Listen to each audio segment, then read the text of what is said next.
All right, we are live. Special trade deadline extravaganza, episode 16 of the Catcher's Corner. I'm your host, Eric Samulski, joined as always by my co-host, Sami Ackley. Sami, how'd you survive this deadline? A lot of text messages and my wife screaming at me for being on Twitter for the last 24 hours. Yeah, nothing makes stuck in the Twitterverse.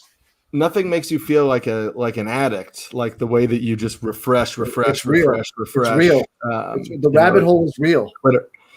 Yeah. So we got some special guests that are on to help us break down the trade deadline. A couple Roto Baller brethren on here. So we'll just have you guys introduce yourselves, and before we dive in, just tell everybody what you cover and where they can find your work. Phil, you want to start it off? Yeah, write mostly about prospects, Dynasty League type of content for Roto Baller and Roto Fanatic. So you can check me out there. And Twitter handle is @PhilOfSports. And we're also joined by Nick. Hi. Nick, where can we find your work? Hi. Hi. Hey. Yeah, I'm Nicklaus Gaut. I'm at Not Burt Reynolds on Twitter, and that's right. And I, in addition to writing at Rotoballer, I write at Fangraphs, Rotographs as well, and I cover a wide gamut of whatever sabermetric rabbit hole I'm recently fallen into on Baseball Savant is usually what I'm writing about. Nick, I just got to say, just it looks like you're about to film like a commercial for a personal injury law firm. No. I'm in the middle of moving. I have not slipped and fallen. I don't need your services. You've been in a wreck. You get a check. You get a check. Yeah, I'm actually. We bought a house like a couple weeks ago, and we're moving in like 5 days. So I am. This is just a corner that's currently surrounded by boxes. And now you're studying for the bar exam. I get it. Yeah, and I'm also, of course, studying for the bar down in my basement hole. The worst lawyer ever. It's beautiful. So we're gonna do our best to get through the trades that keep on coming, because I just saw another one as we were going through this. So we're gonna do our best to sort through. And we'll fill in any deals as they come in, throughout this podcast. I think that we obviously need to start with the biggest one, which is Max Scherzer and Trey Turner going to the Dodgers for a package of Keibert Ruiz, Josiah Gray, Gerardo Carrillo, Donovan Casey. Nick, let's start with you. What do you think this changes anything for you? I mean, Scherzer and Turner are stars. They were going to be stars wherever they go. So does this matter to you if you roster Scherzer or Turner? Are you happier? Yeah, I'm happier just because the Dodgers are, a significantly better team. So I'll take the little things that come with that. But Turner, like whatever, he gets a lineup upgrade. He's Trey Turner. He's going to be awesome in any lineup.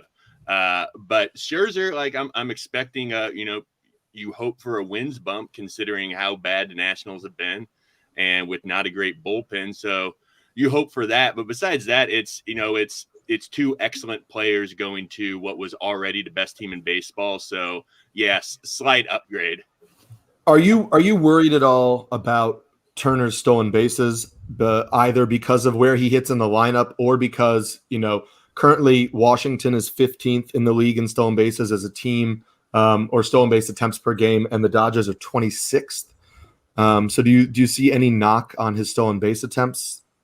I think that is the one area you can nitpick from a fantasy concern is that, what you mentioned is the Dodgers run a lot less, and they have for a few years. But so perhaps worry a little bit about that. But at the same time, when even on teams that don't run as much, when someone is as premium as a stolen base person as Trey Turner is, I'm not worried about it as much. If it was someone more middling, that had 15 stolen bases right now or 10, you kind of maybe worry about that. But Trey Turner is so elite, it's so fast.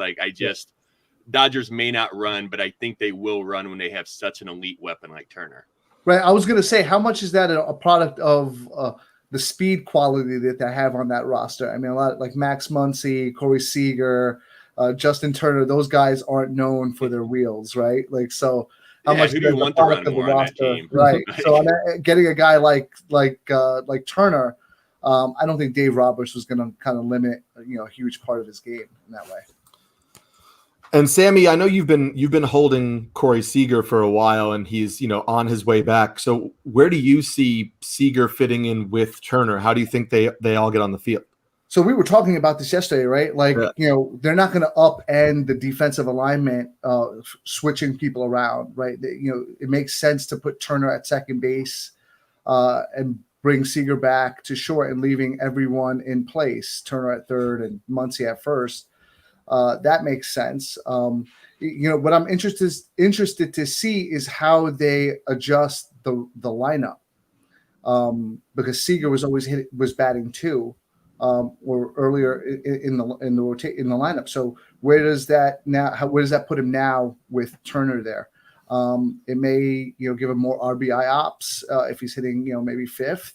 But we'll see. I think that's an interesting piece of this, but I don't think it diminished. I think it only helps him to have a guy like Turner in the lineup. I don't see that affecting his fantasy value at all. Yeah, Nick and Phil, we got much to get to, I promise. But Nick, do you think that they'll stick Seager at short too? I know other rumors that have been floated are Seager moving to third, Turner moving to first. Bellinger just being in the outfield.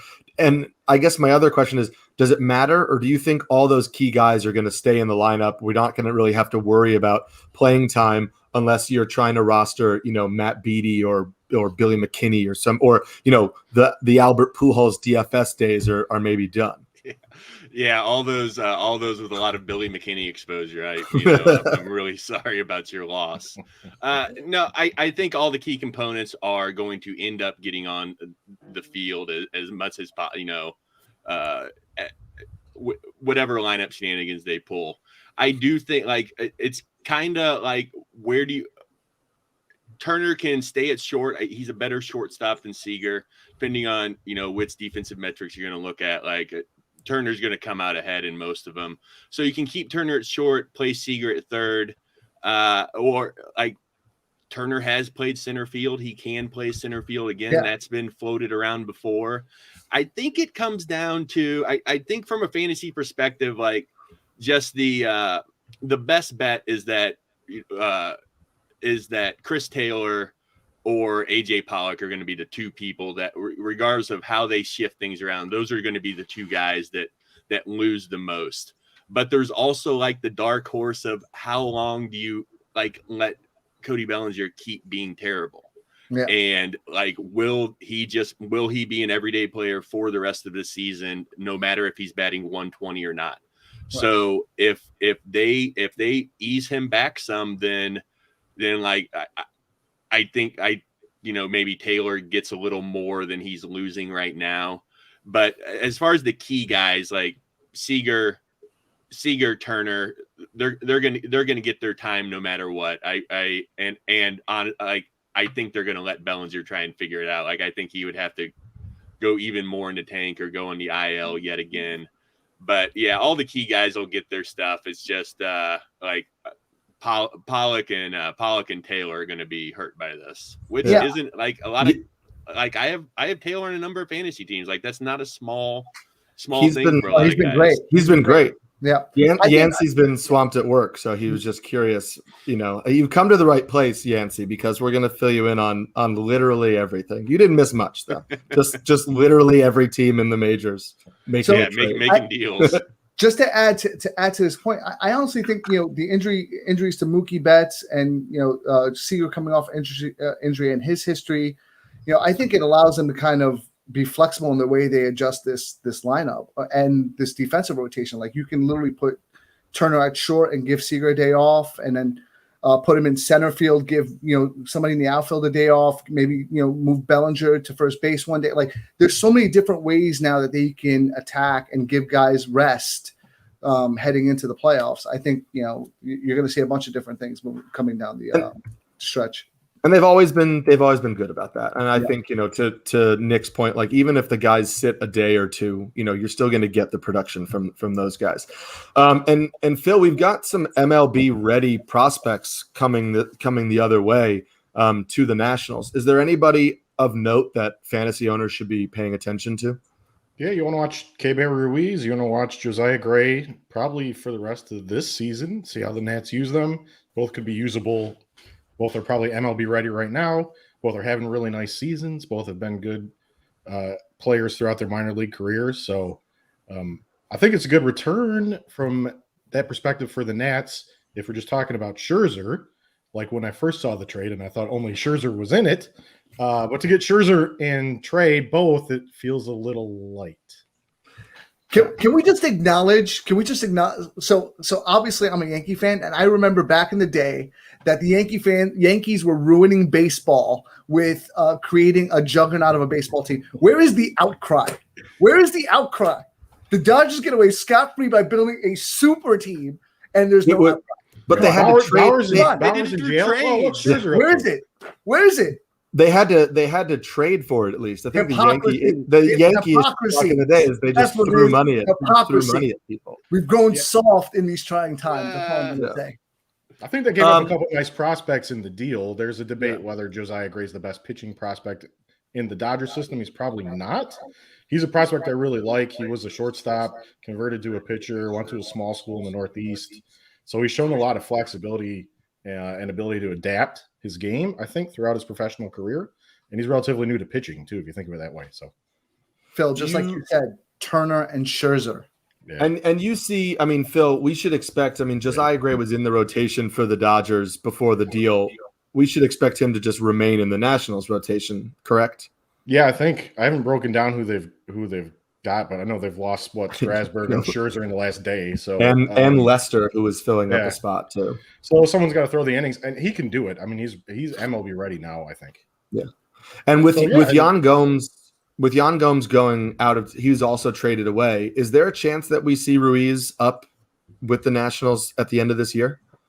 Yeah, I would think so. I mean, he was up with the Dodgers last year and for a couple games, I think, this year. So he can handle it. I think the Nats are obviously turning the page. So it's time to let him start handling the pitching staff, see if he can be an everyday catcher, handle the rigors of the position. So, yeah, absolutely. Phil, let me ask you, is there anybody that's currently on the Nats MLB roster that gets a bump, like a Carter Kieboom that may get more opportunities now? He's up playing. The guy I would watch is Luis Garcia, who is kind of like a post-hype breakout guy.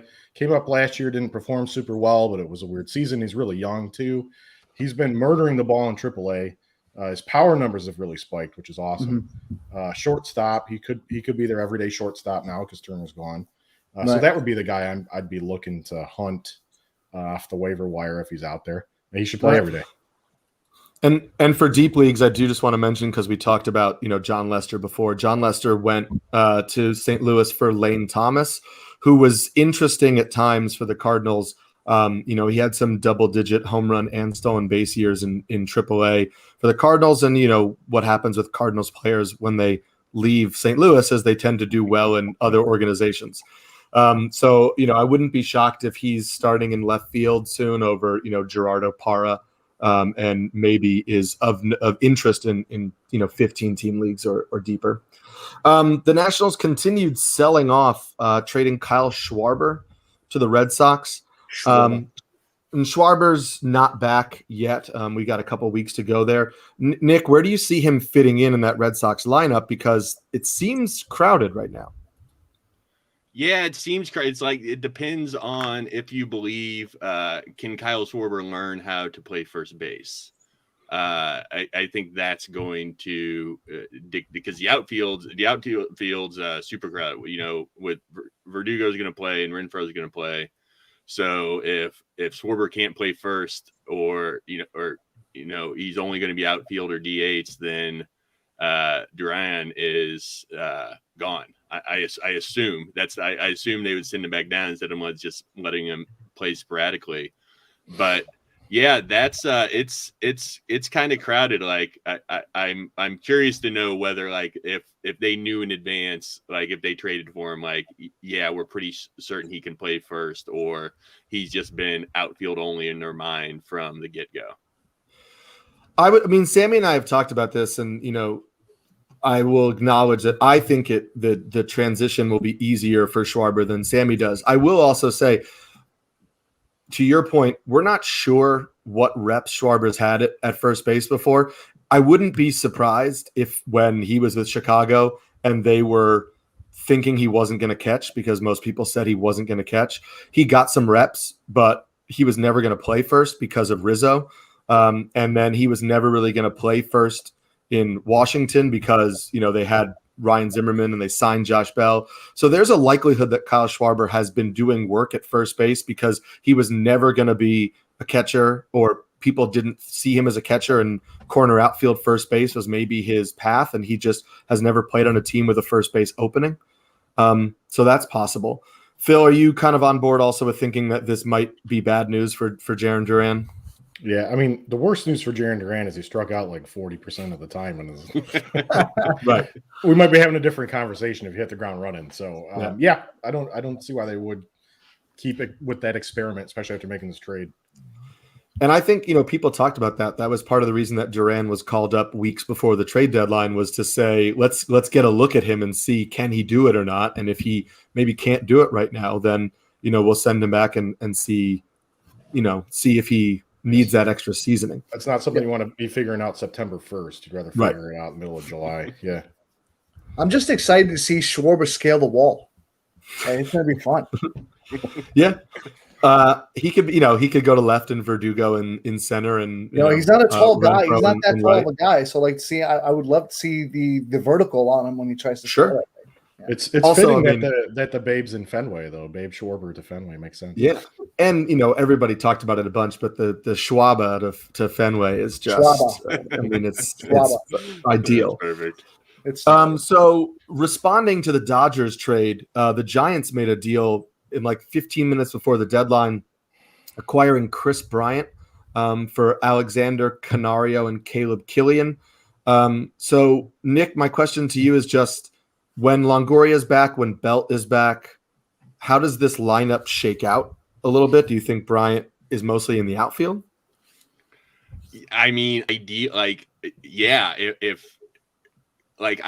I think, just because it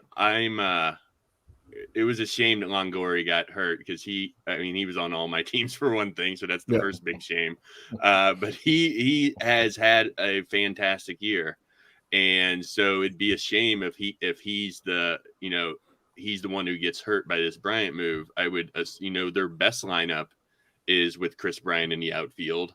And that kind of takes a dig into all of the kind of platoon guys that San Francisco's have been running out, that have been so good when they're platooning that they're still kind of fantasy relevant. Yeah. So that they're all going to take that ding, but yeah, like a perfect world, it's Chris Bryant in the outfield, and when Longoria comes back, he's playing third. And if he's still at the level that he was beforehand, then that's a really good rotation. Yeah, I mean, we were talking about this before you got on, Nick. This move is just like such a Giants move. Like the guy that that everybody kind of decreased the year before, saw a decrease in ability, and then comes out strong. This is the kind of guy that they get and really helps them push forward towards the playoffs. Yeah, it's an excellent ad. Like I was surprised. I thought Bryant was going to move. I did not think he would. A lot because of the success of Longoria, and they have a lot of working parts right there in San Francisco. I didn't think they'd make a splash move like that. Mm-hmm. Yeah, I mean, if you're in those deeper leagues, the guys that Nick is talking about is your Austin Slaters, your Alex Dickersons, those kind of corner. The Lamar Wade, man, but Lamar Wade can slide to first too. I feel like he's gonna get in the lineup a little bit. His bat's been so good. Wade's been so good. I hope this Belt's been another old boring guy that I've had sprinkled throughout my teams, that he might take a hit too. So Wade's bat has just been Like Yep. really, like he has just been absolutely killing right-handers and not embarrassing himself versus left-handers. So they have a lot of options there. And I think you're looking at like a team that's most likely going to make the playoffs or positioned well to make the playoffs still. And they'll limit Longoria's time, they'll limit Belt's time, trying to make sure that they can stay healthy for the playoffs.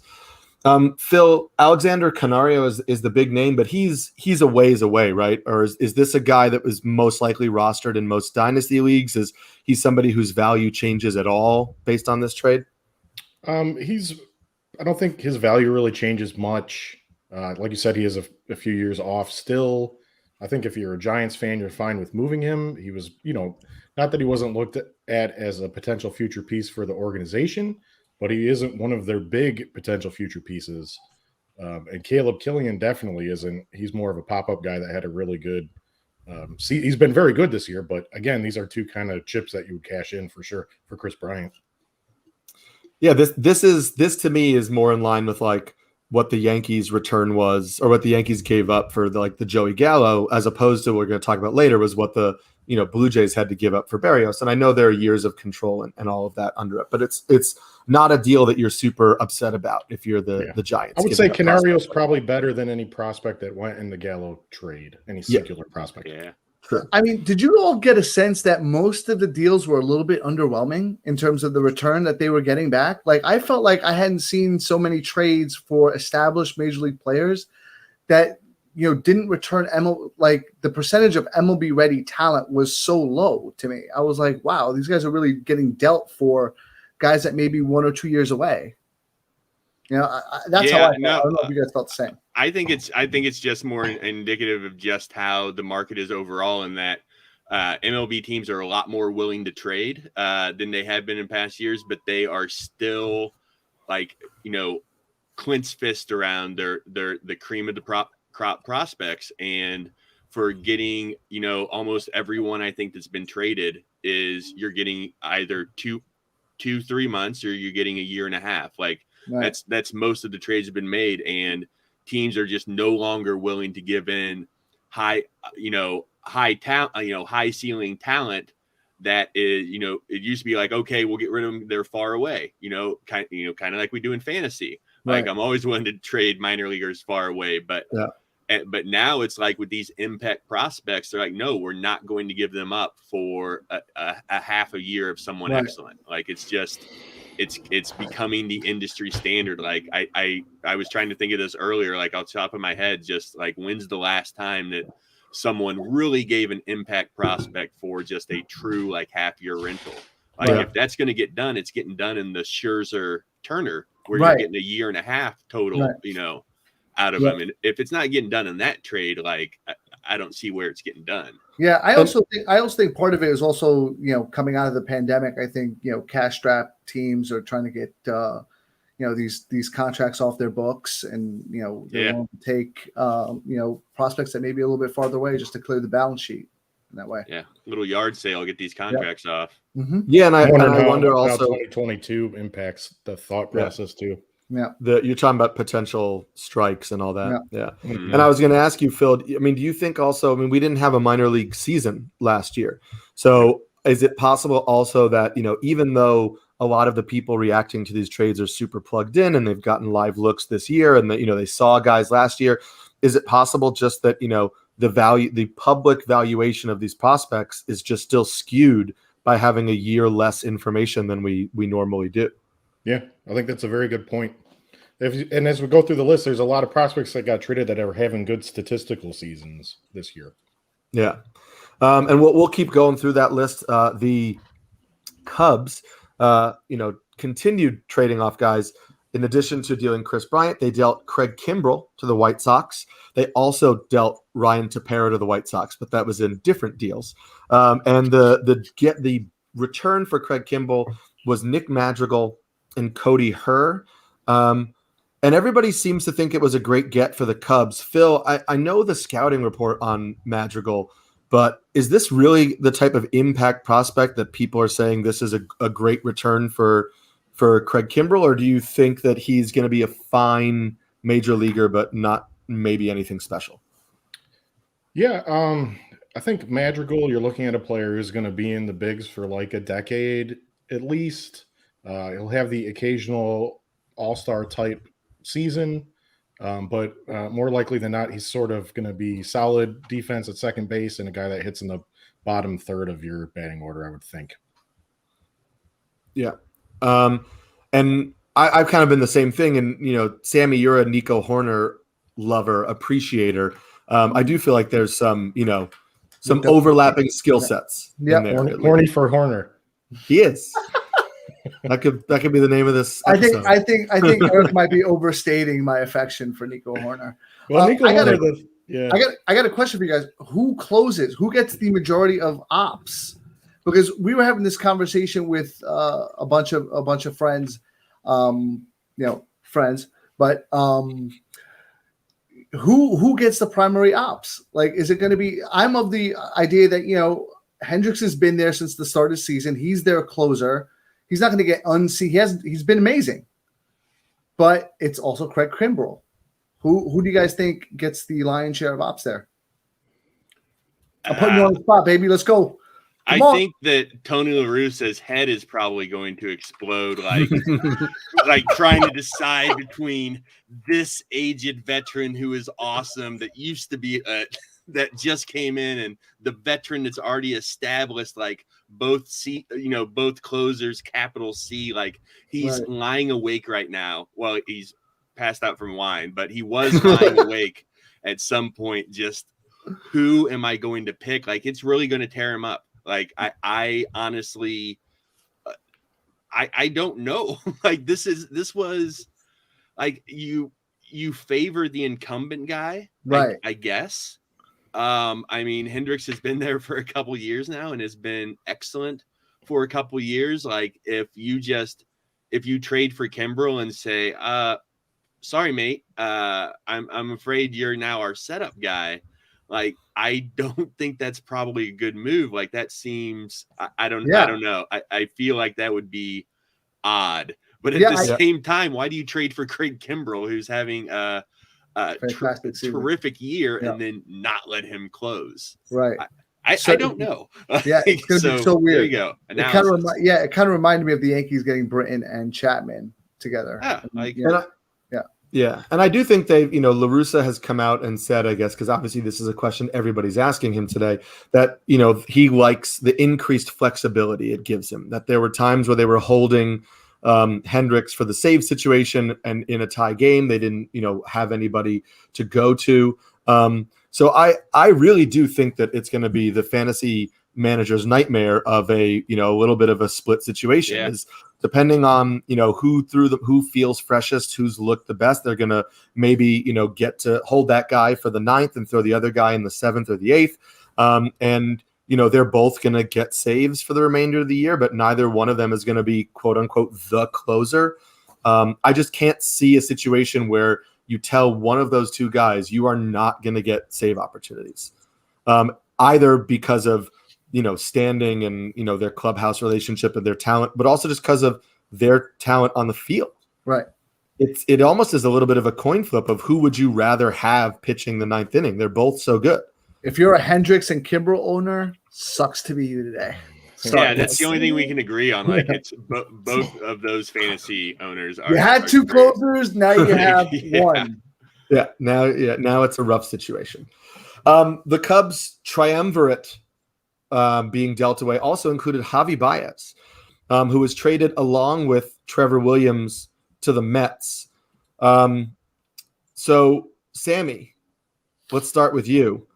Is it Baez to second, Lindor to short, Jeff McNeil to third, and so long JD Davis? What are we doing here? So it's definitely Javi at short for the time being until Lindor comes back from injury. Sure.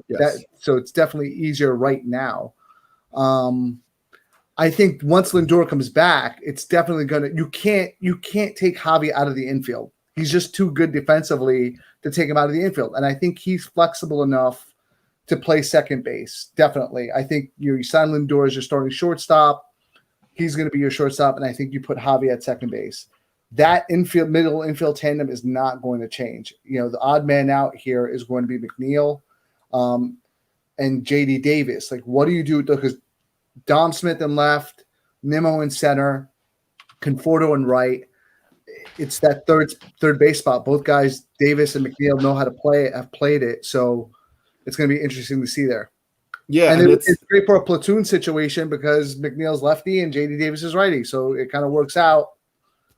Is that what, Nick, is that what we get? I mean, it seems like it would work on paper to just kind of platoon them right left. Yeah, I mean that works on paper. Like I think that's what they have to do, but I mean, I don't know. Do you want to give up? I mean, are you not giving up on Jeff McNeil, but like, are we really that down on him already? Yeah. After, just, some rough, like I still think McNeil's a really good hitter. So, yeah, that's like the easiest, like, okay, we'll just, we have a platoon right here, but I don't know. I think JD Davis is probably in the long run of this deal is the guy that gets hurt the most. Yeah, and we're not even talking about, like, they may not take McNeil out of the lineup and platoon Dom Smith and JD Davis because in the outfield, because Dom isn't the greatest of outfielders, and that would make they're sitting him against lefties anyway. So yeah, it's entirely possible. It's an interesting situation. The Mets also have to start hitting. I mean, guys like Conforto, Conforto's been slumping. Another one you're not really going to take out of the lineup, but it'd be nice for him to wake up. Jonathan VR had some good moments for them, but I think he's better in that bench utility role anyway. I will say, I think that, I wasn't big on the inclusion of Trevor Williams. I thought they needed more in terms of starting pitching. But I do think that his ability to be a bulk reliever as well adds some value there. I think we're starting to see Taijuan Walker maybe overexert himself. I covered this in one of the articles before. He hasn't thrown this many innings since 2017. He's kind of starting to unravel a little bit. The fastball isn't there. They got Rich Hill, who we also saw after the sticky stuff, his performance has gone up and down. He maybe isn't, you can't bank on him for 6-7 innings. So between the three of them, we might be looking at some starter follower guys situations where we're able to kind of make, put the transformers together to make a solid starting pitcher, and just hope that DeGrom is back and healthy and Carrasco is back and healthy and they can get something out of Thor at some point in time. Thank the Lord for Ty Lord. He's so good. Tyler McGill. So good. I called it a triumvirate, and I apologize to Anthony Rizzo because it's very obviously 4 stud Cubs. Anthony Rizzo being the last one, who was traded to the Yankees for Kevin Alcantara and Alexander Vizcaino. Phil, we're going to start with you. I know they're a long ways away. Alcantara he's one of the guys you can dream on the upside, right? Yeah, Alcantara is the big get here for the Cubs. So he's a lanky outfielder with good kind of projection to add muscle as he gets older. He's only 19. He's been playing in the complex league in Florida, so he's stateside now. For fantasy owners, he's a power speed guy that you really want to watch. He's taken a lot of walks this year, so that's encouraging, and he's also hit for some more power this year, so that's encouraging as well. So seems like a solid get for the Cubs. Yeah, for fantasy players, he's like 2025. You'll be thinking about him, but yeah, I think they're both a little bit of a ways away, right? I mean, Vizcaino's not as far, but a couple of years. I think Vizcaino's a bit of an older arm. He's had some arm issues this year, so I don't know how much you're going to see from him this year. He was on the 6-day IL. I don't think he's only pitched a handful of innings this season, so you might not see or hear much from him this year. Yeah. You might have to wait till kind of see where he's at till next year. Yeah, it's an interesting, potentially underwhelming return that Sami was talking about. I guess the big question here, Nick, is this kind of ends Luke Voigt at first base, and they don't really have a place to put him at DH because you can't really put Stanton anywhere else. I mean, they'll try, I'm sure, but is this the end of Luke Voigt, and should he really have been also dealt today? Yeah, I'm really surprised that he was not dealt. There was lots of, people are talking to the Yankees about Luke Voigt rumors, but then nothing came to fruition. So yeah, like you said, there's not a lot of places for him if you're gonna play Anthony Rizzo at first base every day. And you, like you said, Giancarlo Stanton is still made of glass, and you don't necessarily want to put him out in the outfield. So they're kind of stuck there. Like his, except for giving Rizzo the occasional odd day off, and I guess Voigt rotating in occasionally at DH for Stanton. Mm-hmm. So a part-time player. So like that totally tanks his fantasy value. But I kind of assumed he was getting dealt today. So very, very surprised that he wasn't. Yeah, I mean, I immediately thought that Stanton's going to sit at some point. Like he has to. But he's striking out over 40% of the time at this point, and Voigt just makes sense due to the injuries this year. It kind of makes sense to rotate him in and out of that DH spot.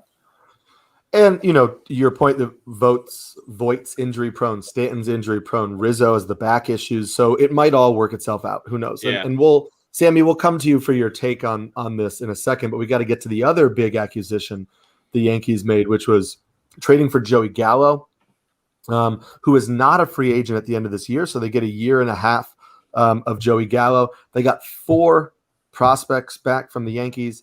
They got right-handed pitcher Glenn Otto, and then a series of infielders, Trevor Hauver, Josh Smith, and Ezekiel Duran. Phil, Glenn Otto's numbers have been pretty good this year. Is he somebody people should pay attention to, or am I just going to be the downer who says every Yankees prospect gets pumped up and then they're like Jesus Montero and they turn into nothing and we forget about them? You wouldn't be wrong, Eric. I think Otto is I was talking with somebody about him earlier today. He's really a 2-pitch guy. So if you're holding out hopes that he's going to be a fantasy relevant starting pitcher for you this year or next, I wouldn't take that bet. There's a very good chance he just winds up in the bullpen. He has had a great year, though. Yeah, and all these other, I mean, he could be a bullpen arm, and they obviously, they got rid of Kennedy and Joey Rodriguez, and there might be a chance to give him a shot and see what he can do this year. He is, I remember he's 25. That's it. 25, so, yeah. I mean, you don't really need to give him more seasoning. You may as well see what he can give you as a major league reliever. Any of these other guys of interest, or are they all names we should know years down the road? Yeah, so Yankees traded out from depth this year, and these are all depth guys that have had really good statistical seasons. I think Josh Smith is probably my favorite player of the bunch because he's shown this year he can handle shortstop.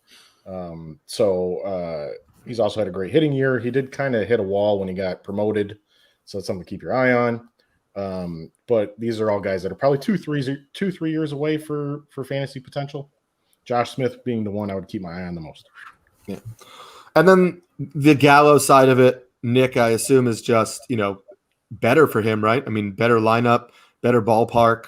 So if you're a Gallo owner, you're probably pretty stoked right now. It's so much better. Like it's like everything may go terribly wrong, but if you're gonna pick somewhere for Joey Gallo to go, it's to the Yankees, right? Like it's the stadium built for Joey Gallo home runs, right? Looking at it, Baseball Savant's X home runs, like Gallo is 25 now. If he played every game at Yankee Stadium, he'd have 29. That's the highest out of any ballpark. It's got the short left field, like it's built for Joey Gallo, right. And so not only is it built for him, but I think everyone's noticed by now, and they noticed last year that the new Texas Stadium is not the old Texas Stadium, right? Yeah. As far as like offense goes, so he's going from a downgraded park to the best park that he can play in, like on paper. Right. So, and he'll hit in the same spot in the order. He's got better, the Yankees offense has been down, but he's got significantly better players around him now. And he's going to hit 1 million home runs. He's not going to hit like I said, everything can terribly go wrong, but if you were drawing this up, like that's where you would put him as far as like I want the most fantasy upgrade I can get for Joey Gallo. I think I'd pick the Yankees. Yeah. Now, Sammy, before we end this, just as your Yankee reaction, it looks like the Yankees released their lineup for today, and it does feature Stanton in the outfield. It is the first time. Danger. It is Are the you first kidding time. me? Danger. It is the first time Stanton has played the outfield in 657 days. Jesus. And so their alignment is Stanton in left, Judge in center, and Gallo in right. Stanton and Judge are going to run into each other in both. Rizzo is at first. LeMahieu is sitting. He's day to day with a little injury right now. So Sammy, we don't know. This is one game, but as a Yankee fan, your reaction to that alignment in the outfield is what? Concerned that the world's coming to an end because Stanton's actually playing the field. But no, I mean, getting back to the moves here, I'm actually more excited about the Rizzo trade because I did see something about, Rizzo's currently sitting at 14 home runs, tracking all of his home runs. If you put him in Yankee Stadium, he'd be at 23. So I'm excited because I think he brings a different kind of approach at the plate. I think, Gallo's the same 3 outcome, hitter that they've had up and down this lineup. I think Rizzo gives them somebody that can put bat to ball. I know he's diminished from what he used to be in his prime, but it's still someone who's competent in the box, gives them someone who can put bat to ball and really kind of battle. And I think something that they desperately needed in terms of adding some versatility in that lineup and the way they attack pitchers. I don't, if you look at the metrics, the statistics, it says that the Yankees don't have a problem with pitching because they're pretty good there. Even though I don't like the rotation, but the issues have been offensively, and the fact that it took Brian Cashman almost 3/4 of a season to realize he needed left-handed bats in Yankee Stadium is a little concerning. So, and since you brought up the rotation, the last Yankee deal was trading for Andrew Heaney. Nick, he's kind of tantalized people for a while because if you look at his stuff plus metrics or his ERA estimators, they're all like he should be better. Should he be better, or are we just like we've seen this dance? I'm not getting into Andrew Heaney in Yankee Stadium. Yeah, like he has alluring stuff. Like he's always had nasty stuff, and he's always gotten injured a lot. Like since 2018 when he pitched it like an actual full year, like he's always hurt. So I mean, sure, like the Yankees could use an injury prone starting pitcher, I guess. No, I like as long as he's healthy, I think we kind of know what he is. He's been a little unlucky this year. His ERA, his ERA is over 5 now, but his FIPS 405, his xFIP and Sierra are both under 4. Like we know you're gonna get like a 27% K rate and an ERA around 4. And on the Yankees, like if all these trades equal more offense, hopefully we'll get some more wins. So yeah, in a vacuum, it's a good trade as long as he stays healthy, which is what you can say for the rest of the Yankees rotation. Right. And Sammy and I talked about this on one of the first episodes, but the Yankees don't necessarily have like a San Francisco Giants-esque track record of taking older pitchers and turning them into, reinventing them in a way. I'm not personally confident that the Yankees can take a talented but flawed pitcher and make good on that talent. But again, I'm biased. So maybe I'm not looking at it with, the rose-colored glasses that Yankee fans do or Heaney fans do. I'm just going to say that Andrew Heaney is the kind of player that causes us a lot of agita. Yeah. For fantasy experts and insiders, like we talk about FIP and Sierra and all this stuff, but he's always been underwhelming statistically. And like, well, you guys told me to pick him up. He had all these underlying metrics, but he still can't pitch well. Yeah. I'm sure a move to the AL East will fix that. Yeah, it always works. Put him in Yankee Stadium and in Camden Yards. Why not? Right. And before we move to the next AL East trade, I will just say Chaim Bloom just had a press conference and said when they asked him about Schwarber at first, he said, "This is something I wouldn't bet against." And then I'm just reading on Twitter from Jessica Camarado, who covers the Nationals for MLB.com. She said that Schwarber has gone through defensive drills at first base at different times during the season. So even though he hasn't been playing first in games for the Nationals, it seems like he has been working out at first base. And remember that the Red Sox started Franchi Cordero at first base this year after he played 6 games at first base in AAA. So very clearly, if they'll do that with Franchi Cordero, they'll do that with Kyle Schwarber. So I think it's interesting. And I think, for those of you, looking at Schwarber as like a keepable asset, I mean, if all of a sudden he gets first base outfield eligibility in fantasy, it makes him, even more impactful. He's going to play every day. He's going to be in the lineup for them. He will be, for sure. Yeah. The last big AL East move was Jose Barrios to the Blue Jays, which we talked about a little bit before. Phil, we're going to start with you. The package return to the Twins was Austin Martin and Simeon Woods Richardson, who are 2 of the top 5 prospects for the Blue Jays. So should Twins fans be happy? Are these guys we're going to see this year, next year? What's your expectation for these guys that were coming over? Yeah, I think they should be. This is the biggest prospect haul that any traded player at the deadline brought back. So I think they should be definitely happy.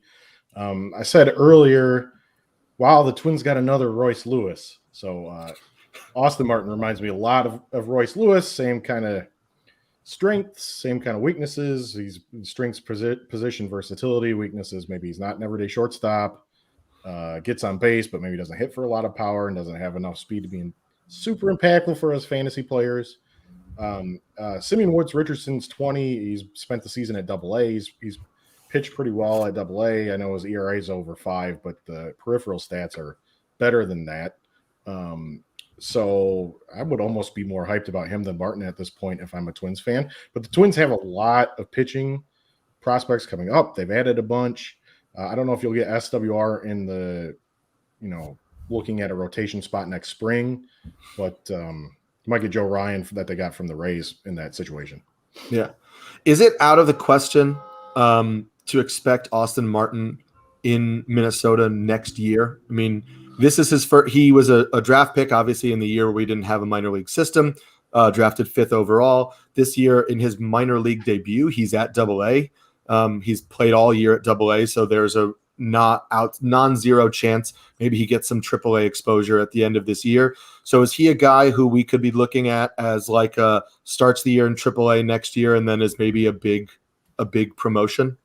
Yeah, I would put him like a mid 2022 guy, but he's also the type of player that if they feel like they're in a playoff spot and they need help, they could call him up and he can play a few different positions. He can play second, third, short. He's played split time between short and center field at AA this year. So very versatile. So that's the kind of guy that could get called up quicker, I guess. Yeah, are we not concerned for Jose Barrios' safety in the AL East? Like, seriously, those offense, I'm like, how did he get those prospects back? And yet Dodgers got Scherzer and Turner for 2 top prospects. How is that possible? Somebody explain it to me. Yeah, Nick, are you concerned about Barrios in Toronto? Yeah, I am. I mean, I think as far as separating fantasy from real life, yeah, I think it's a great move for Toronto. They needed someone at the top, a rotation stabilizer, and that's they needed to make like a counterpunch to all these other top teams making ads. From a fantasy perspective, he's going to take a big hit. For one, he's going to the AL East meat grinder. That's going to raise your ratios. That's how it is. I don't care how good you are, except unless you're Jacob deGrom, of course, you'd probably have like a 1 ERA. But everyone else, there's going to be a ratio premium that's going to get slapped on. And as far as Barrios's K rate that went up a couple points last year, stuck around this year. It's around 26%. That's great. But he is leaving the AL Central, home of, the Tigers and the Royals and the Indians. And that is a big change that can't be like understated of a couple months of facing the AL Central versus a couple months of facing the AL East, like from worst to the best. So yeah, I think that's gonna a big hit for his fantasy owners, and also like I'm assuming, like, are we assuming that Ross Stripling goes to the bullpen? Because someone has to go. Like, it's either him, Matz, or Alex Manoah. So, because, you know, right now they have 6. So, I mean, Manoah would make sense. Manoah would make sense too, because, you know, if you want to try and limit his innings somewhat, you know, it would make sense to kind of keep him in that role. Don't put that out there. I spent so much fab on him in so many places. I can't lose it. We're exploring, Eric. Yeah, I would say not just because I have a vested interest on my teams. I think Matz makes the most sense, only because also, you know, the Blue Jays have Robbie Ray and Hyunjin Ryu in the rotation, so they don't need another lefty arm. And I do think that Matz is not as talented a pitcher right now based on the way he's throwing. Right, and he's had durability concerns too over his career, so moving into the bullpen might make sense too. Yeah, and I will just say before we move on, I know that it's going to hurt his fantasy value. I do think Jose Barrios is a notoriously underrated pitcher. I think that, you know, he's unfortunately stinged with the stigma of best pitching prospect in baseball when he was coming up through the minors, and everybody expected some, you know, just like set the world on fire type of performance. He's a consistent mid-3s ERA pitcher who will throw tons of innings and get decent strikeout rates, nothing otherworldly. But, you know, he has been kind of like a rock solid, stable fantasy arm for a long time. And I think as we're seeing this year, you need those guys because it's chaos outside of that. You know, I would still be disappointed if I was a Barrios fantasy owner, but I'm not trading him. I'm not taking him out of my lineup. I'm going to put him in there and see what happens, and, you know, hope that, you know, he gets some more favorable matchups as we go through. Yeah. This one I just want to talk to Phil about because, you know, it's Adam Frazier went to the Padres earlier at the beginning of the deadline. You know, we've already seen that Frazier's in the lineup. You know, moving Cronenworth to first base. This is knocking Hosmer down a little bit, and Hosmer wasn't doing great to begin with. You know, Frazier at the top of the Padres lineup is great value. I think he gets on base. He's going to score a lot of runs there. But there's an interesting prospect coming back to the Pirates, and I might butcher this name, but I think it's Tucupita Marcano. And he is an older prospect, meaning he is in the high minors. Phil, is this a guy we think plays in Pittsburgh this year? Yeah, definitely. I think I always thought him as a glove first guy, sort of utility player that can handle a few different defensive positions. Makes a lot of contact, not a lot of hard contact. Sort of like Adam Frazier. But what's interesting, if you look at his stats at AAA, he actually started hitting the ball harder. And like with my barrel estimator, he was in double digits for an estimated barrel rate in his time in AAA this year. And that's kind of come out of nowhere. It's something we haven't seen in his career before. So that's something I would be monitoring, because if he adds power to everything else he can do with his playing time, he could be interesting in a deeper league. I do also love, you know, just looking at this. I mean, he's got 27 walks on the year at AAA and 25 strikeouts. And I just think anytime you have a young player who's shown that type of understanding of the strike zone, and then, as you're saying, is maybe adding a little bit of power. He has like an 811 OPS. That, you know, could be the sign of a jump, of a little bit of some growth. The other guy who's been taking reps but was just recalled again is Rodolfo Castro. He's currently up there right now. Phil, is this somebody that we should be rostering or we should be going out to get? I mean, you know, he's only hitting 208 right now in the majors, but he's hit 5 home runs in 10 games. I don't know. He wouldn't be top of my waiver list, I don't think, right now. He's not anybody I would throw a bunch of fab at the moment. Yeah. Okay. So keep an eye on Tucupita and see when he gets promoted, and see what the numbers continue to look like on AAA.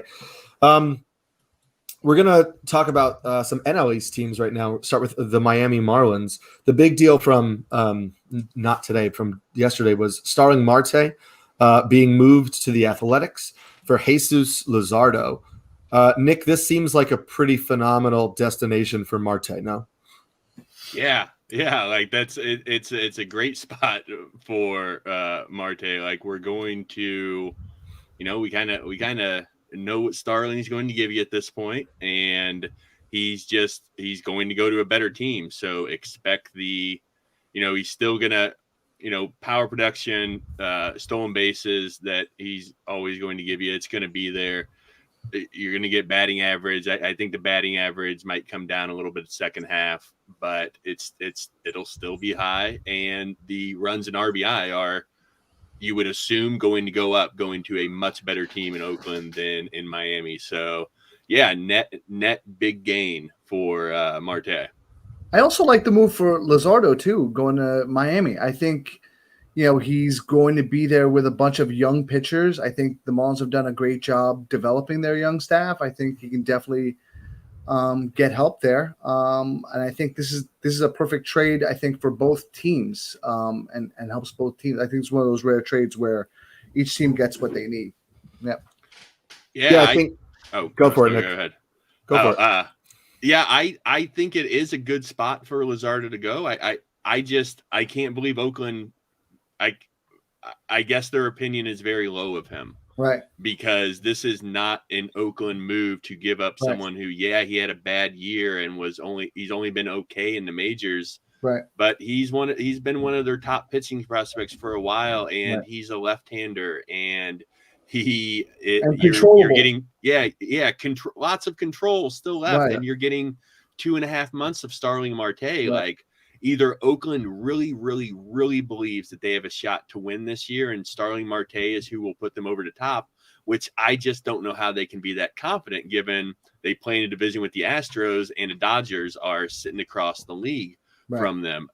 So either they really believe in that, or they are just really down on Luzardo. And I guess they're down on Luzardo. So that's surprising. Like, it makes me feel a lot like, I think Miami's a great spot for all the reasons you mentioned. Like, I think that's a good place for young pitchers to develop. Like, they've shown it recently. So that's good for him. But man, it just makes me wonder, like, Oakland is way down on him. Like, should I be more down on him? Yeah. Chip Bourne, who dropped in and said, Derek Jeter, A+. Derek Jeter, Kim Ing, I think, was also heavily involved in making that deal. So Derek Jeter's going to get an A+ forever for trading Stanton to the Yankees and saddling them with probably one of the worst contracts in history. So A+ for Derek Jeter forever. I will say the thing that interests me the most, because Sammy and I have talked about it repeatedly on this podcast. Last year, Jesus Luzardo's second most thrown pitch was his changeup, and it had better expected metrics than it had actual performance. He kind of stopped throwing the changeup this year, and his problem has been kind of getting that pitch to go with the fastball and the curveball. And if we know anything about the Miami Marlins, it's that they develop the hell out of a changeup, because almost everybody in that rotation has a phenomenal changeup. And if they're able to get Luzardo to get the most out of that changeup, I think you start to see him make use of some of that potential he has. Yep. And I will also say, I think the bullpen. You think so, Phil? You think he's bullpen guy? That could be the downside. They do have all this pitching. Right. Maybe he lines up as a lefty weapon out of the bullpen. It's certainly within the realm of possibility. I think he's still, I think he's still young enough. I'm hopeful that they give him a shot. And I think they will, but I'm hopeful he can make the most of it. Phil, now that you mention that, like, he would probably, like, I'm thinking about him as a closer. Like, he would be like. Then you don't have to worry about the changeup part. Right. He'd be legit. Now that I think about it, Phil, you're just putting him out there, kid. I love it. It is funny how the changeup just kind of dropped off, because there was a time where it looked like it was like his best secondary. Yeah. I think when he was in the minors, I always thought of him as having a couple shapes of the breaking ball that I really liked. So he was hurt too, right? So that's true. Yeah. I will say I also think an underrated aspect of this deal. I do like the deal from Mark Conha too. I think moving to second and hitting behind Starling Marte gives him some more RBI opportunities as well. Yeah, a fantasy stud that guy is. Huh? So he's so good, so underrated. He's one of the guys we talk about that like has a super boring name, So nobody like him and Robbie Grossman are just people like I don't, it Place sounds like he's Oakland, so your nobody friend watches for the him, neighborhood, so you don't want to roster him. I will say, just because we mentioned it before, I just saw on Twitter, Seager has been activated from the IL. Oh, So and we're gonna see. Find out soon.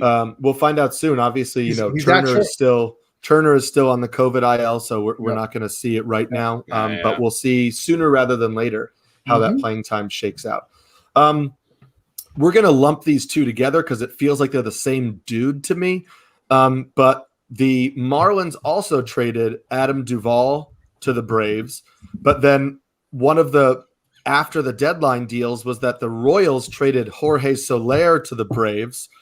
So Nick, can Adam Duvall and Jorge Soler exist in the same room at the same time? And how, as a baseball team, do you fit both of them in the same lineup when they seem to be the same type of player? Yeah, I assume that they'll just, when they meet in the locker room, they'll just kind of suck into each other and pop into one person.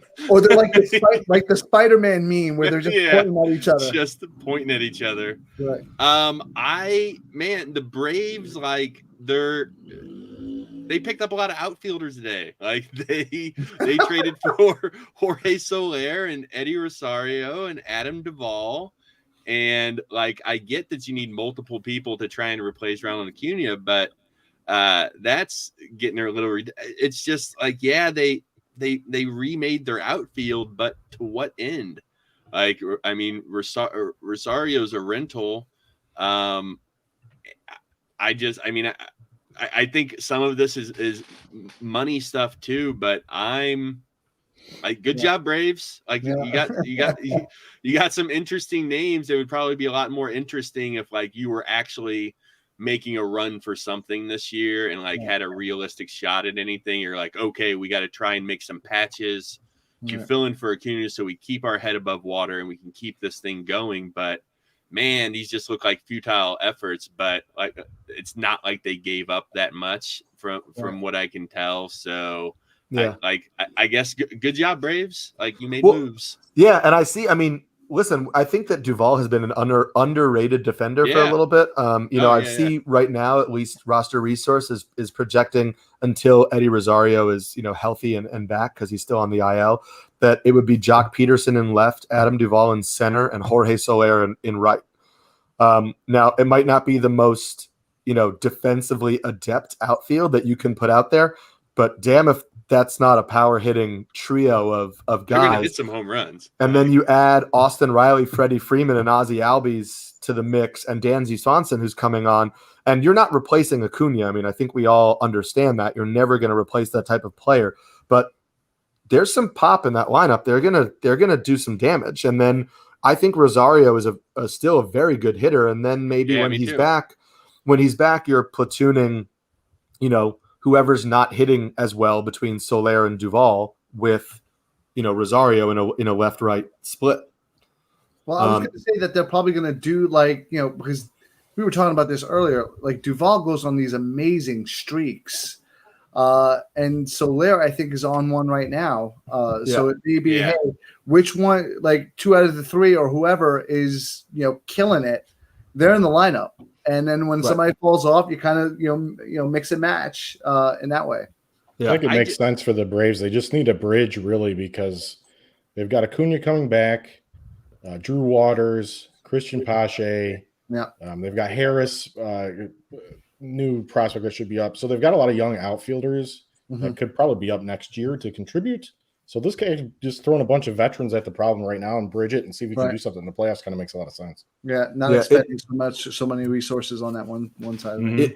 It does, and Phil, you can correct me if I'm wrong. It does make me a little bit worried about Drew Waters because he got 25 games in AAA in 2019, and then he had the whole 2020. He started this year in AAA. It feels like this would have been the perfect opportunity to call him up to play center field if they felt like he was ready. And I guess I'm wondering if, with 2 years of AAA experience under his belt, should he have, I know he's only 22, but should he have been ready by now? By all accounts, the org loves the kid. So I really think it might just be a pragmatic thing where they said we don't need to call him up now. We can get another year of him. We can, tape together some veterans in this weird outfield and see if they all get, like Sammy said, if they all get hot at the same time, maybe we run somewhere in the playoffs. And I think Riley is like the king of the heaters on that team. So I think it's also a pressure thing. You're bringing the kid up into a situation where the team is viable, right? And he's expected to kind of fill the shoes of Acuna because he's injured. So you kind of put him in a tough spot there that if he fails, you're putting a lot of pressure on this kid. Pache was up earlier this year, and it just didn't work for him, and it still isn't working at AAA now. So the other part of this deal that might be of interest, Phil, is Alex Jackson is a Braves catcher who was sent to Miami, and I know Miami has Jorge Alfaro, but he has been this year, not really great. Is Alex Jackson somebody we could see up this year? Is he a name that fantasy owners should keep in mind? I always keep Alex Jackson's name in mind because somebody yelled at me about 3 years ago for not having him as like a top 10 catcher on the catcher's list. So like vehemently yelled at me on Twitter about this. So he's bounced around. He's a guy that I think has had rumored to have some character concerns. So he's bounced to a couple different orgs. But yeah, maybe he gets up in plays. He does have his periods of time where he's able to hit at least. I don't know how well he is defensively. But yeah, the Marlins might get a crack at him and see if they've got something there. Not playing for anything. Phil, just give me the guy's name who came at you at Twitter. I'm a Twitter voyeur, so I'll chase him down. I laugh when Chip probably remembers this. It may have been Chip. Who knows? This was 3 or 4 years ago. It was, why are you yelling at me about Alex Jackson? I'm coming for you, Chip. I'm coming. There's always a hill to die on. There's always somebody who they've got somebody they really love. Listen, Alex Jackson's been up. He had a cup of coffee in 2019, 2020. This year, has 11 home runs this year at AAA, hitting 287. So maybe. I mean, listen, the Marlins were throwing out Sandy Leone and Chad Wallach for the longest time. So why not try this guy and see what comes of it? Yeah. Another NL East trade. The Phillies got Kyle Gibson and Ian Kennedy. So we'll go through this a little quickly. There is a prospect question for Phil at the end, but Nick, is Kennedy the closer in Philly? I mean, everybody thought he was going to lose his job. Did he gain it with a better team? Man, I guess it's like I think this is one of those situations. Like Philly's bullpen was already just an absolute muck, and Ranger. I've had Ranger Suarez on a couple of teams for a while, so I didn't love this move. So I think right now it's those two. I guess as how much weight you give to the income, a closer, capital C, he's done it before. Like, okay. I think it's still going to be matchup based. I think the biggest takeaway, unless they come out and give, Kennedy the first couple opportunities, I think this just kind of, for fantasy purposes, just turns the whole Phillies bullpen into a no-go zone. Right. Yeah.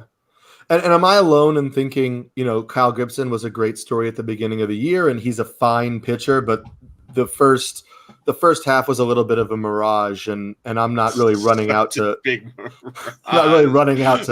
him on the Phillies right now. He's also going from a great pitcher's park to a hitter's or more of a hitter's park. Right. So the dream is over. Like everyone, the Kyle Gibson dream is over. Please don't. If what is this? 16 earned runs in his past 3 starts didn't teach you enough of a lesson. Being traded to Citizens Park should really hammer that point home for you. That don't. It's gonna be terrifying. Friends don't let friends run Kyle Gibson out. Yeah. It's terrifying. But good for the Rangers. They didn't maybe get a lot for Joey Gallo, but I like them turning Gibson and Ian Kennedy into Spencer Howard, who's going from the Phillies to the Rangers. Phil, Spencer Howard was kind of like long, one of these like breakout arms, and he was used as a multi-inning reliever for the Phillies. Do you think we see him reach his potential in Texas? I don't know, man. This is the weirdest trade. I don't know if Chip isn't hanging out in the chat anymore, but he'll tell you Hans Kraus that went back to a prospect that went to the Phillies in this deal might be the best pitching prospect in the deal. So it makes like no sense. Spencer Howard, he was working multi-innings because he's not been able to hold his velocity more than a couple of innings. So they didn't have faith that if they stretched him out as a starter this year, that it was going to work. So, I mean, obviously he's going to have to figure that bit out if he's going to be a starting pitcher. Maybe it's something the Rangers can tease out in him. The stuff was always there. So I think it's just a matter of him building up to where he can do it consistently for 5 or 6 innings. Yeah, I dream on the stuff, so I'm hopeful that they can get something out of him. Yeah, and I think, correct me if I'm wrong, Phil, but Krause is pretty much going to be a bullpen arm, right? I think they've made that transition to the fact that that's his future, or am I incorrect there? No, I think he can start. I think he's been starting at AA. He had surgery. He's come back. He's not throwing as hard as he was pre-surgery. He's got a kind of weird kind of crossfire delivery type of guy. Real intense, type A, the kind of guy that you want to be your starting pitcher personality, tax hitters, and the slider's really good. So I'm actually going back to the Kennedy acquisition, or the Kennedy part of this. I'm actually happy. If you're a Ranger Suarez owner, at least he's going to be somewhat viable for some ops there. It's better than what the alternative was if they would have gotten a Kimbrel or somebody or Rich Rodriguez, right? Like, if they would have landed somebody like that, the opportunity for saves would have been nil. So if they got somebody, you kind of wanted somebody like Ian Kennedy who could potentially implode. I mean, it's a better situation than the alternative, is what I'm going to say. They should have got Kimbrel. They should have got Kimbrel, especially with the mess that team had with their bullpen last year. You think they would have. I'm not dealing with this again. I definitely thought that they were going to go and get Kimbrel from what I was reading. I thought, the things that Girardi was talking about, them being a postseason team, I kind of thought that's where they were going. The fact that they got Kennedy, initially I was, damn, that sucks for Ranger Suarez. But then I was like, you know what? Maybe not so much. Yeah, and you're 3.5 out, and the Mets are fine, but it's not like the Mets are an unbeatable juggernaut. I mean, I think 3.5 out, you'd assume there was a little more impetus to go for it. Just a note that Freddie Galvis is going back to the Phillies. He was traded from the Orioles. I don't think there's anything actionable there. I think he's probably a utility middle infielder behind Didi and Gene Segura and Alec Boehm and stuff like that. Yeah. But if you are holding him in deep leagues, and I think that maybe he's not an everyday starter anymore, which might hurt his value. A middle infielder who saw an improvement in value is Cesar Hernandez, who was traded from the Indians to the White Sox. Nick, he's been kind of a pretty big source of power this year, surprisingly. Yep. This is a pretty phenomenal landing spot for him, no? Yeah, it's great. He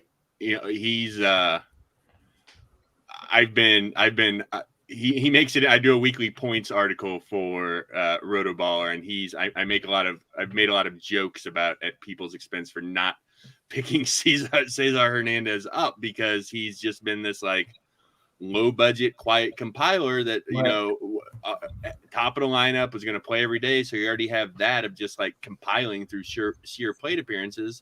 But his approach has dramatically changed. Like, he's obviously he's trying to hit for power more. He's got a career high fly ball rate by a lot, a career low ground ball rate. His launch angle is a career high, but it was close in 2018, but it's like double that it was last year. He's already set a career high in home runs by a couple with a couple months to go.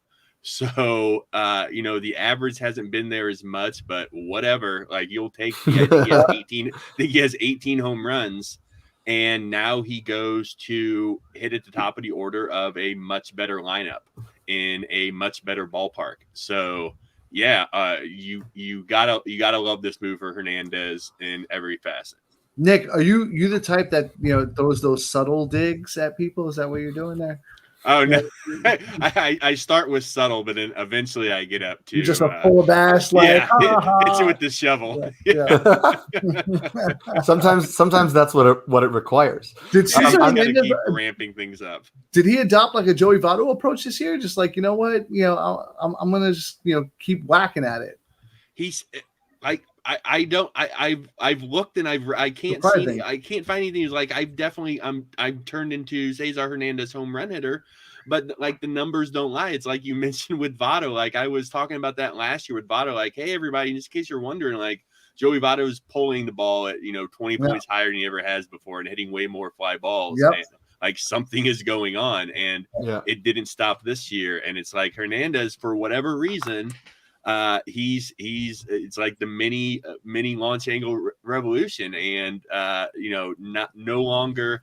I said he's already had value just from being I love compilers, like plate appearance compilers. Give them to me, right. but just the power surge that isn't slowing down, by the way. Like he's hit some lulls this season, but it's not like he hit all of his home runs in May or whatever. Right. Like this has been a consistent new part of his game that I don't expect it to change in the next 2 months. Better park for power now. Yeah, much better. Yeah, much sure. better. Especially in that park in the second half of the season too. Mm-hmm. All those the terrible lineup, central too. pitchers, like And the lineup too is actually pretty. Yep. Do you think he's going to hit at the top of the lineup? I assume so. I mean, all the people they've been running out. He is. I will say, just to jump in, he's hitting second. They announced the lineup for tonight. Yeah. He's hitting second behind Tim Anderson and ahead of Jose Abreu. So I think you that's can't get mad at that. That's actually a great spot. Yeah, I think that's where he fits. I think if you're putting him down at 6th or 7th, which would be the only real other landing spot, I think you're doing a disservice to what his game overall, but especially to what his game is right now. Yeah. I've been confused about what the Indians are doing. I mean, getting rid of Eddie Rosario They're just trading for Pablo Sandoval, but also paying some of the salary I didn't get. This was a little bit of a weird deal, but then they also traded for Miles Straw, who I guess is their center fielder now. Mm-hmm. Because they're currently let's see, tonight they have Zimmer in center. So, Bradley Zimmer. So, Phil, is there another guy that is like looming on the horizon that would take center field, or is Miles Straw, gonna be that guy for the Indians, or him or Zimmer? Yeah, I think Straw is probably like one of these guys that gets the everyday job and then steals like 20 bases down the stretch and wins you a league or something. Yeah. The John Birdies of the world. Yeah, right. Villar. Indians have a lot of outfield talent in the high minors, real toolsy type power speed guys like a Daniel Johnson or a Will Benson that could handle center field. But I don't think they would have traded for Straw if that was the route they were going to go. So, and they're going to want to save money. I mean, talk about a team that blew its window. They were there with the Cubs. Yeah. Looked just as strong as the Cubs did in 2016, and where they're at now. God, I know. To me, doesn't Miles Straw have infield eligibility? Like, doesn't he? Can he play second base? He came up. I Probably believe he came up as a shortstop. So he played shortstop in the minors. So Yahoo still has him as shortstop eligibility, but he's an outfielder. Right. I think he did play a couple games in the infield with Houston at one point, not this year, but just like to get him in the lineup. But this year he's been strictly in the outfield. I have a league where I need some leagues just on stolen bases for sure. Listen, they're gonna let him. They'll let him. They're on a crappy team. They're gonna let him run. Houston does not run, will not run, hasn't run for years now. They're actually running a little more this year, and they were on a big downward slide. But this is like Straw is good enough to hit at the top of a bad Cleveland team and just be like, yeah, Miles, run however you want. And like, he's gonna Francona's gone. Yeah. Francona's gone. Like they have nothing to play for. Around. Yeah. Why not let him run? Like, just go ham. Yeah. I think this was a great move for him because, I always kind of felt like he might have been squeezed out of the lineup for the Astros down the stretch if they felt the need. to kind of bolster their lineup to make the playoff push. Also, yes, he might lose some runs and RBIs going from Houston to Cleveland, but he wasn't getting you so many runs and RBIs that he was really impacting your roto categories or your head-to-head for that. He was there for stolen bases, and now he's going to get more stolen bases. So if that's why he's on your team, this is a good bet for him. The other name that I want to talk to you about, Phil, because I didn't know who this person was until after the trade happened, but the Astros traded Miles Straw, and then they called up Jake Myers. I said, who is Jake Myers? And I went to his AAA page and saw that no big deal, but Jake Myers is just a 25-year-old outfielder hitting .343 with 16 home runs and 10 stolen bases for Houston and AAA. So is this somebody that we should pay attention to, or was this move basically to get Chas McCormick every day at bats in center field? I would watch him, and one reason why is Kevin Goldstein, that writes for Fangraphs now, but used to work for the Astros organization, had marked him as an upper level player in the Astros org to keep an eye on this year. Yeah. So he knows personally the player. Let's see if the heater at AAA, he does like a Patrick Wisdom thing and brings it to MLB with him. By the way, the Astros always have these guys, and they have a lot of them again right now. It's crazy. It's crazy. Yeah. They're like a farm. Like a 25-year-old AAA. Like a machine. Yep. Yeah.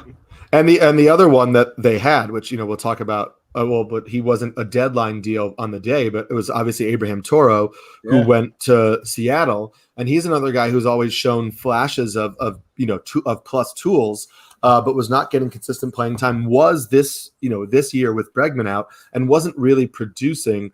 But Phil, you think Toro is a guy that now that he's probably locked into a lineup is somebody we could see a big jump from in these last couple of months? Yeah, definitely. He's a guy that metrically inclined people have always liked too. So he's almost kind of like a meeting of the minds type. So I'll cop to not knowing the Seattle third base situation off the top of my head.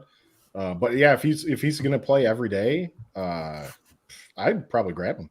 Well, it's interesting. He's been playing second. They've been keeping Seager at third, and they've shifted Toro to second in these first couple of games. And who knows? I thought they might deal Seager or make some move at the deadline that would clear that up a little bit. They didn't. So it might be Toro. Dylan Moore probably has to work his way in there at some point in time.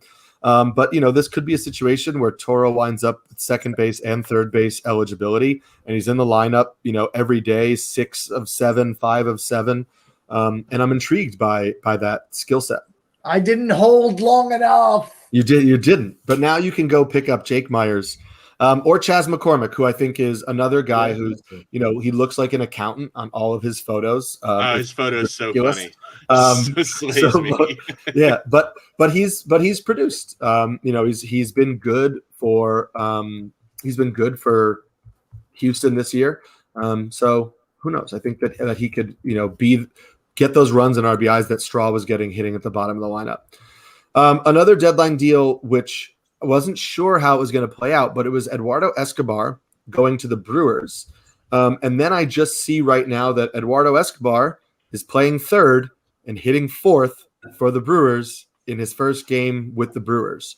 And it's against a right-handed pitcher. It's against Tuki Toussaint. So, Nick, is this good news for Eduardo Escobar? And is this much worse news than we maybe anticipated for Luis Urias, who finds himself on the bench in this game right now?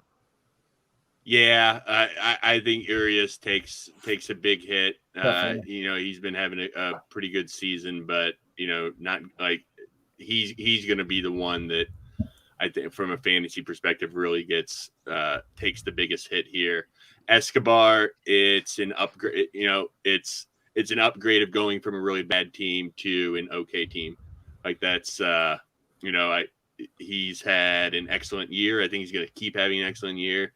And he goes to a better park on a better team. So expect a slight bump in counting stats and maybe a little on the power too, because since Arizona got dehumidified, it hasn't been as big of a hitter's paradise. And Milwaukee still is. So Urias takes a hit and Escobar slight bump. Yep. Yeah. I agree with everything there. The last hitter trade, which I just wanted to point out as a cautionary tale, the Padres also got Jake Marisnick, and they got Jake Marisnick and traded the Cubs Anderson Espinoza. And the only reason I want to bring that up is because Anderson Espinoza in 2016 was traded from the Red Sox to the Padres for Drew Pomerantz, and everybody said the Red Sox drastically overpaid. Espinoza was a top 20 prospect in all of baseball. This was a horrible trade. And unfortunately, the way it played out was that Anderson Espinoza has had Tommy John twice. He hasn't gotten into the majors at any point in time. I know he's on the comeback trail, and I hope for him as a player that it works out because he did have a really bright future at one point. But it is just that tale of like when you're looking at these trades right now and you're saying, oh my God, how did they trade X high A pitcher for this player?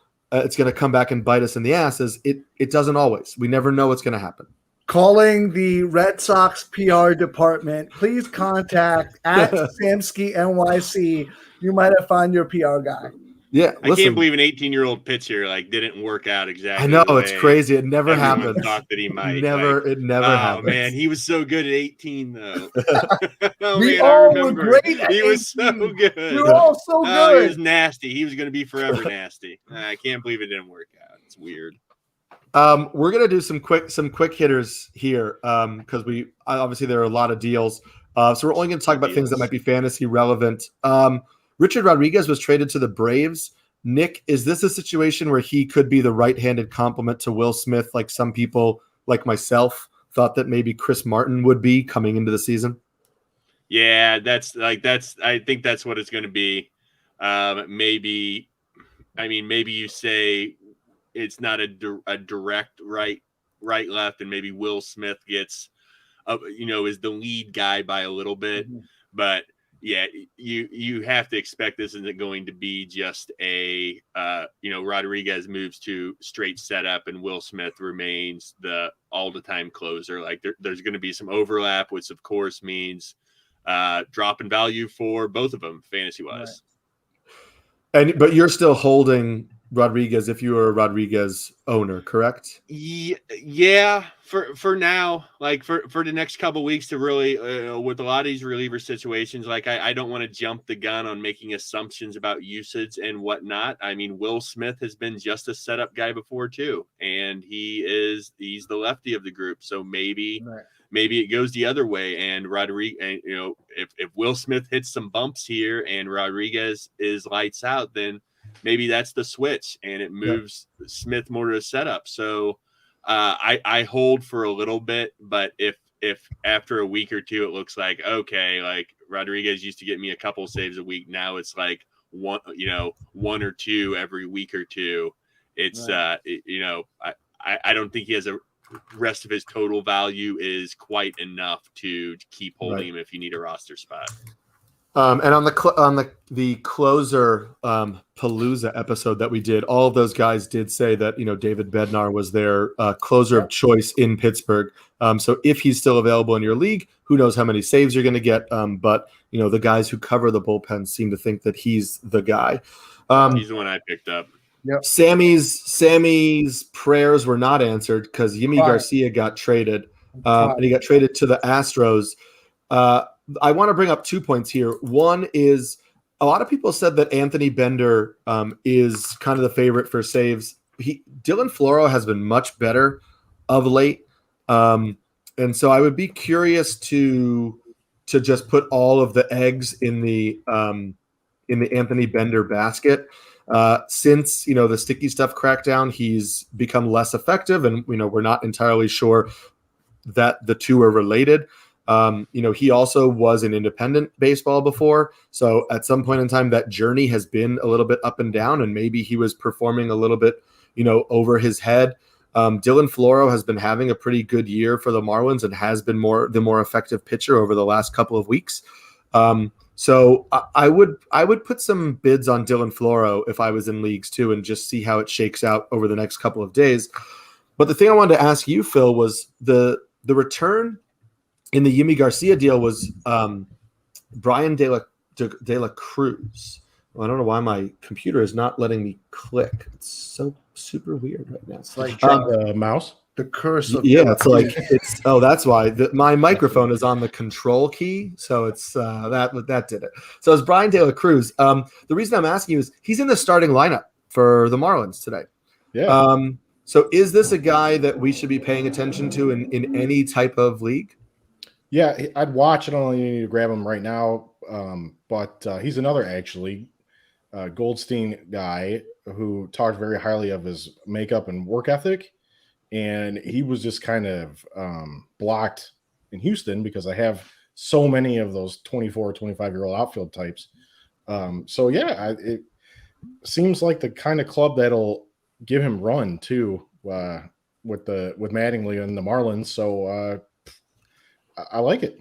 I think you keep an eye on him this week. If he's hitting, maybe throw a cheaper fab bid at him if you need some outfield depth. Another guy on that same situation who's starting in the Miami Marlins outfield is Brian Miller. Keep an eye on him too because he has 22 stolen bases in AAA this year. Yep. So if he's going to get everyday starts for Miami and he can run, he might be a guy that can help you in steals for these final couple months. Are we still holding Yimi though? Are we? I don't believe there's going to be any opportunities, but I think we talked about this, that there could be some for him in the event that they want to give Presley some rest. Well, let's lump it together. Nick, are you holding Yimi or Kendall Graveman? Because they both were closing for their teams and went to Houston. Do you have any desire to hold either of those guys for some ancillary saves, or are you cutting bait on both? No, I'm cutting bait on both. I'm more likely to hold Graveman. I mean, part of it is just personal bias. I've really liked him for a while, so I was pretty bummed out to see him shipped out. But I think if like Dusty Baker is he's going to go with his main guy a great majority of the time. So that means the only opportunities are going to be just the random opportunities you can't really predict as a fantasy manager. And who knows, maybe that's matchup. I think Graveman is a better pitcher than Garcia. So if you're just going off of that, I would have Graveman as the backup to Presley, but I don't think either one of them is, absent a Presley injury. I don't think either one of them are going to be fantasy viable. Yeah. Bye-bye, guy. Bye-bye. And filling Graveman's spot was Diego Castillo, who was traded from Tampa to Seattle. They have said that he's the closer. But they've also all year long said that their closer doesn't always pitch the ninth inning. He pitches highest leverage innings like Kendall Graveman did.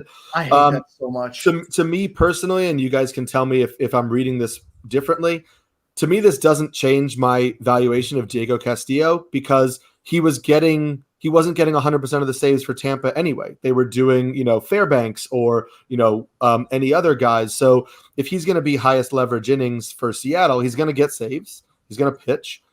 He might not get 100% of the saves, but actually I feel better about this spot for Castillo for the rest of the season than I do if he remained in Tampa, especially with Nick Anderson coming back and adding one more arm to the end of the game. And Nick, we're going to ask you the droppable question again. Paul Sewell, droppable? I mean, we know that the Mariners split at the end of games. So are you holding him for ratios and saves? Would you rather him or a guy like Yimi or Kendall Graveman?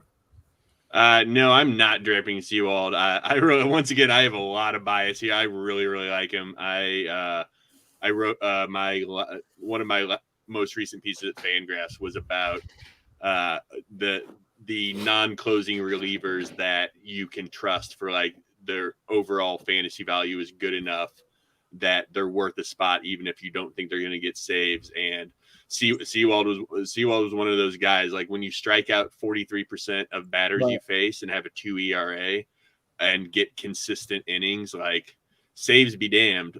That's a lot of fantasy value. And even with his very limited saves, whether you're using the Fangraphs Alki calculator or Razzball values, Sewald has a ton of overall value. If you're pitching consistently and you have a 43% strikeout rate, the value is going to come. So the roller coaster of emotions I've had for all of my Seawald shares, because I have them everywhere. And it was like, oh, Graveman got traded. He's like, oh, my guy Graveman's gone, but now This is Seawald, it. come on, closing, baby. Yeah. And then those damn Rays, they're always sticking their finger in my eye, and they trade Castillo over there. And so, yeah, I'm with you. Like, my valuation of Castillo doesn't change. If anything, it's a little higher, just because I think the closing job is more on a more solid footing. But Seawald is good enough that he's going to get occasional saves. He's going to be in high leverage situations for occasional wins, a pile of strikeouts, good ratios, and what I like, if I'm going to have a non-closing reliever, I need consistent usage, right. And that's what Seawald has. So that's just like not very many Ks don't come in bunches, but it's a consistent string he's going to give you. So I'm definitely holding him. Yeah, I would say names to consider in Tampa, obviously Nick Anderson, who's coming back in a couple of weeks. And then I think in the Pete Fairbanks is on the IL. So in the immediate, if you're desperate, Andrew Kittredge, I think, is in the mix for saves. And then I would also keep Matt Whistler in mind, who they got from the Giants early in the year. He's been really good for them in pitching some high leverage innings and has better strikeout stuff, which I covered in my Rotoballer article for today. So you should go to Rotoballer and check that out. Shameless plug. We'll go through these next two quickly. Brad Hand was traded to Toronto. Sammy, you think this is a split, a little left-right split with Jordan Romano? I don't know. We'll see. I mean, I don't like obviously. Trade analysis. We don't say anything. Obviously, he's been pretty terrible of late. But and moving to the AL East, as we've mentioned, the grinder of the AL East doesn't help. But I don't know how this is going to play out, to be honest. I know they like Jordan Romano. It does seem like a compliment situation, but maybe a change of scenery for Hand. I don't know. He's got more of a history in that role than Romano does. So we'll see how it plays out, but I'm not really sure. I feel like we've been talking about this Toronto closer situation since February in that group thread of the Rotoballer Twitter DMs. People just lighting their fab on fire with all the Toronto closers. Yeah, it's rough. And I did say in the article also, I mean, Hand's peripheral stats are bad. And I think terrible. He's been saved because he's been getting saves in Washington. Yeah. But if he's going to split a job and not be the full-time guy, I don't know that I want anything to do with this. The whole situation is a little gross to me. Daniel Hudson was traded to the Padres, and the only reason I want to bring that up is because it leaves openings in Washington. Kyle Finnegan got the save in the doubleheader. He's been pretty good of late for Washington. I know in Greg Jewett's Coffee and Closers, he mentioned that Finnegan has been scoreless in 9 of his last 10 appearances with a 1.75 ERA and a 10-2 strikeout to walk ratio. So Finnegan is somebody to keep in mind. And then Phil, I wanted to ask you about Mason Thompson, who went to Washington in the Daniel Hudson deal and was closing for the Padres AAA team. Is he somebody who could emerge as a closing option in Washington? Yeah, usually if I'm looking for a closer, I look for the right kind of fastball first. And he's like a 98 mile an hour turbo sinker kind of guy. So I think he could close. And maybe the Nats do throw him a few bones to see what they've got towards the tail end of this year. I think he just kind of converted to closing this year. They got nothing to lose. Yeah, they got nothing to lose. Might as well just treat it as like spring training at this point. Why not? He's pitched 3 innings in major leagues this year, so he'll probably come up and is a guy to keep in mind. So just keep that name in the back burner. Joaquin Soria was traded to the Blue Jays, which means as of right now, Noé Ramirez probably the closer for Arizona. Not sure how many saves you're going to get, but Soria was getting some. And then obviously keep in mind JB Bukauskas, who was the big prospect name, has struggled, but he might get a shot at the end of the year. The Reds Clippard acquired a the bunch first of one. Didn't Clippard get one last Yeah, night? he did. They've been going back and forth. So that's another name if you're desperate. I've done the Tyler Clippard experiment before. You don't want really to be clear. need it. You don't want any of these players. Yeah, you don't. Just to be clear here, and Soria is going to end up with the most saves on the Blue Jays by the time this year. So don't come at us. Don't come at us. Another names to mention: the Reds traded for Luis Cessa, Justin Wilson, and Michael Givens. Givens did pitch the 8th in his first appearance with the Reds and looked really good. So just a guy to keep an eye on. The Reds obviously mix and match like crazy. So who really knows what's going to happen there? But it's possible that he emerges. Hansel Robles got traded to the Red Sox. He's not going to close. But and gross. Be good. Or be good. But yeah. Dumpster fire situations. I thought it was interesting. The Red Sox got Austin Davis, who was a left-handed reliever for the Pirates, for Michael Chavez. So they actually got somebody to take on Chavez, who I don't necessarily think is really an MLB player. I just think he's got too much swing and miss in this game. But then again, Austin Davis has been good in AAA and nothing in the MLB right now. So I love the fact that you wrote in the rundown, Hansel Robles to Red Sox. Ooh, why? Yeah, I mean, listen, as a Red Sox fan, I was expecting for something a little different than Hansel Robles, but listen, he has shown flashes. So if he's your 6th or 7th inning guy, tell me you hate a trade by not telling me you hate a trade. And then the last reliever trade was Andrew Chafin to the Athletics. I think he maybe joins the end of that bullpen where we expected them to get a big time closer. They didn't. So I think it's still Lou Trevino and Jake Diekman and probably now Chafin, who is thrown in the mix. I don't necessarily think you run out and grab him. I did want to end with just a question for Greg, about a player named Greg for Phil. So Phil, Greg, I think it's pronounced Dykman, got traded to the Cubs. He's been a pretty decent power source for the A's. The Cubs obviously are totally barren now. Is this a dude who gets called up at some point? Yeah, I think they'll probably use him, and I think he could hit some taters. So if you're in the need for some power and you see him get called up and put in the starting lineup, give it a shot, especially if the wind's blowing out there at Wrigley that day. Yeah, he had 11 home runs and 19 stolen bases in 2019 in AA.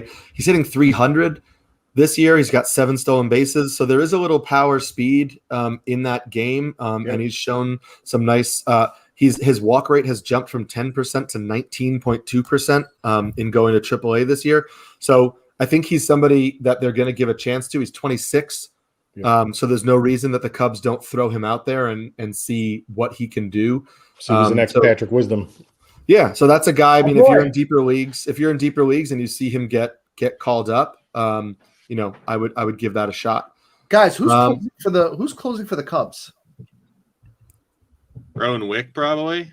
I stashed him a couple plays, so that's he's one of my other hopeful stashes. But I guess I think that's probably the best. That's the most obvious option if the Cubs have an obvious option at this point. I mean, they're probably not going to be winning many games. So no, that's the problem. Who cares who's closing? You're going to have 3 save opportunities. Everybody walking in the clubhouse, it's empty. Some people have been speculating, Phil, that Cody Herr, who they just he could, the White Sox could close. Yeah, he has the stuff to be able to take a crack at it. So it could be Rex Brothers season. I mean, I don't know if that's there's another guy from 2010 or Dan Winkler. Yeah, Winkler. He's also names so I can put in just keep giving me names so I can put in my claims as former Rockies. Just go Winkler Brothers combo. I will say brothers in a Stratomatic team 10 years ago. I have some shares of Rowan Wick in leagues with IL spots. So I do think if you have an IL spot to spare, can't hurt. He has moved his rehab to AAA, so he might be back sometime soon. Good fastball curveball combo. And again, as Sami pointed out, I don't know how many saves you're getting, but I think Rowan Wick has proven to be a solid major league reliever. So it's better than chasing, Noe Ramirez and Tyler Clippard. Yeah. I mean, look at the Cubs lineup today. See how many wins this lineup's going to trot out. It's bad. Yeah. You're anchored by Patrick Wisdom and Ian Happ in the middle of your order. Oh my God. And Matt Duffy. We did it. Yeah. Raphael Ortega Matt leading Duffy off. holding it down. That's rough. Gentlemen, we did it. We covered every trade that was a big made trade yesterday deadline. and today. Huge trade deadline. This is a super podcast. Hopefully you break it up into a couple different segments, maybe get a meal in between. A little snack. I just want to thank you guys for being here. Take one last time and just tell people where they can find your work. Phil? Rotoballer twice a week, Rotofanatic once a week, prospect articles.